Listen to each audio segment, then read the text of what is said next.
पुढची बातमी सुद्धा मुंबईतून आहे। मुंबईतील सिमेंट काँक्रिटीकरण त्याचसोबत सिमेंटच्या रस्त्यांमुळे डेंग्यूच्या रुग्णांच्या संख्येत वाढ होत असल्याचा दावा कामा रुग्णालयाचे उपअधिष्ठाता आणि वैद्यकीय क्षेत्रातील वेगवेगळ्या विषयाचे अभ्यासक डॉक्टर तुषार पालवे यांनी केला आहे।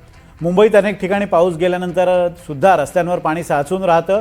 साधारण अर्धा लिटरपेक्षा कमी पाणी देखील रस्त्यावर 3 दिवसांपेक्षा अधिक काळ साचून राहिलं तर त्यामध्ये डेंग्यूच्या मच्छरांची उत्पत्ती होते असं डॉक्टर पालवे यांनी सांगितलं आहे। यापूर्वीच्या रस्त्यांवर अनेक ठिकाणी मातीमधून पाण्याचा निचरा होत होता, त्यामुळे कमी प्रमाणात पाणी साचायचं, पण काँक्रिटीकरण झाल्यामुळे रस्त्यांवर मोठ्या प्रमाणात पाणी साचून राहतं। बऱ्याच ठिकाणी सिमेंटचे रोड केले गेलेले आहेत। बऱ्याच ठिकाणी कन्स्ट्रक्शन साईट आहेत त्या अर्धवट पडलेल्या आहेत। आता मी राहतो बँड्राला, माझ्या बिल्डिंगच्याच बाजूला 2 कन्स्ट्रक्शन साईट 1 वर्ष झालं असंच पेंडिंग आहे। त्याची काही काळजी घेतली जात नाही आहे। तिकडे बरेचसे ठिकाणी वॉटर कलेक्शन होतं आहे। जो मॉस्किटो असतो डेंग्यूसाठी, ॲडिस मॉस्किटो म्हणतो, त्याला फक्त आठवडा लागतो नवीन प्रोडक्शन व्हायला, अंडी टाकून नवीन प्रोडक्शन व्हायला, जास्त वेळ पण लागत नाही।